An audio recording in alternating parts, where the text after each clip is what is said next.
Agora é a vez do Edward. Oi gente, eu sou a Ju e hoje estou aqui para conversar um pouquinho com vocês sobre o livro Sol da Meia-Noite da Stephenie Meyer. Eu esperei muito por esse livro, desde quando existiu a possibilidade dele ser publicado há 10 anos e infelizmente não foi. Eu sempre fiquei na expectativa de que a autora finalmente decidisse publicá-lo, finalizar a história, e eu tô muito feliz que isso realmente aconteceu. Ele foi publicado no dia 4 de agosto pela editora Intrínseca, foi um lançamento mundial, né? Então o mundo todo recebeu o livro no mesmo dia e ele tem 726 páginas. Sol da Meia-Noite é o crepúsculo pela visão do Edward Cullen. Então o livro ele começa com a Bella chegando na escola, né, chegando em Forks, no colégio, e termina no baile da mesma forma como acontece com o Crepúsculo. Eu fiquei bastante curiosa para ler esse livro quanto antes, porque eu sempre gostei demais do personagem do Edward. Ele tem uma bagagem de vida muito grande, né? Apesar dele manter alguns trejeitos adolescentes do momento quando ele foi transformado, né, que ele tinha 17 anos, mas ele viveu mais de 100 anos, então ele teve todo um decorrer de vida, né, todas experiências muito maiores do que a Bella, então era de se esperar que o conteúdo desse livro fosse um pouco mais profundo.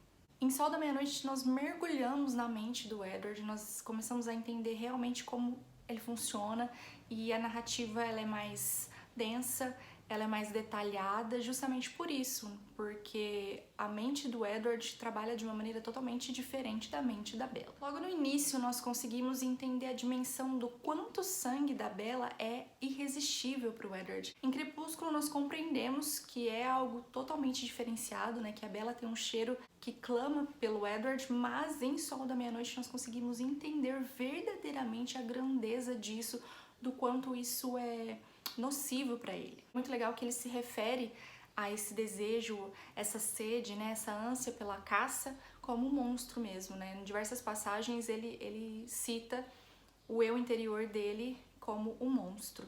O que eu mais queria ver nesse livro, e eu tive uma boa dose disso, era do relacionamento familiar do Edward. Um pouquinho mais de conhecer antes da Bella existir na vida dele, né? Como que é a dinâmica dessa família. Porque eles não são apenas um grupo, um clã de vampiros. Eles são realmente uma família que se trata como família mesmo, onde cada um tem um papel mesmo. O Carlisle e a Esme, eles são realmente como os pais dos meninos, e eles têm esse relacionamento como irmãos, então isso pra mim foi sensacional, ver como que eles foram criando isso, né, conforme os personagens iam chegando na família, né. Claro que conhecer o passado do Edward é muito enriquecedor, saber o que aconteceu com ele, por exemplo, no momento em que ele foi transformado, como ele lidou com isso, quando a Esme entrou na família, como que era esse relacionamento. Inclusive teve uma época que ele teve uma dificuldade em aceitar a dieta, né, do Carlisle, de se alimentar apenas de animais, então a gente consegue entender um pouquinho mais como é que foi isso para ele deixar a família por um tempo e depois voltar, e é muito bem explicado. E outra coisa que a gente descobre também é para onde ele foi naquele período de Crepúsculo que ele some, que a Bella vai pro colégio vários dias e ele simplesmente não aparece, que foi logo depois daquele primeiro momento onde eles se encontraram na escola. O poder de ler a mente das pessoas é interessantíssimo. Em Crepúsculo a gente entende, ok, ele lê a mente das pessoas, mas em Sol da Meia-Noite a gente consegue entender os desdobramentos desse poder, como é que realmente funciona.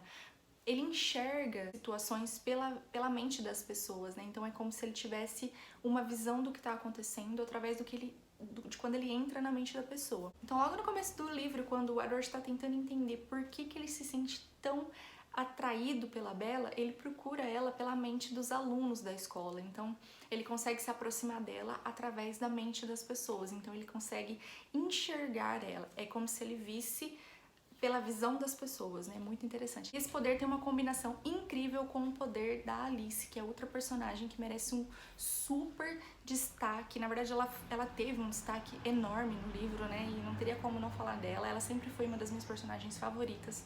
Eu sempre gostei demais dela e do Edward.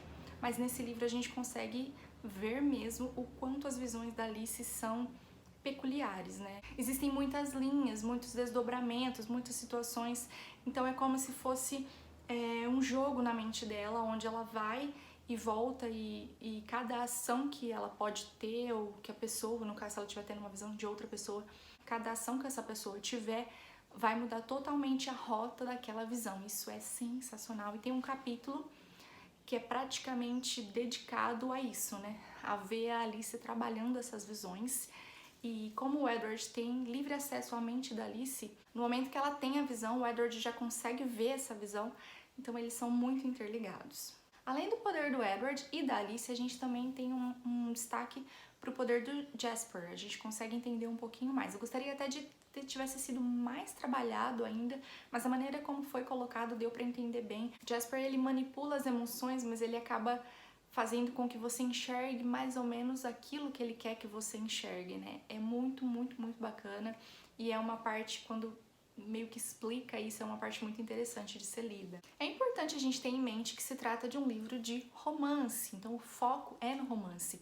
Apesar de sim, em Sol da Meia-Noite nós termos alguns focos na família, no poder, né, no desenvolvimento pessoal dos personagens, o livro se trata do romance, da maneira como o Edward enxerga a Bella, da maneira como ele sente esse amor incondicional por ela, o tanto que ele quer protegê-la, o tanto que ele começa desejando matá-la, né, por não entender o que está acontecendo com a sede que ele tem pelo sangue dela, para que ele passe a entender que ele quer protegê-la, na verdade, né, que ele daria qualquer coisa por ela, inclusive a imortalidade dele, se fosse possível. Eu tenho duas cenas preferidas nesse livro que não eram as minhas preferidas em Crepúsculo.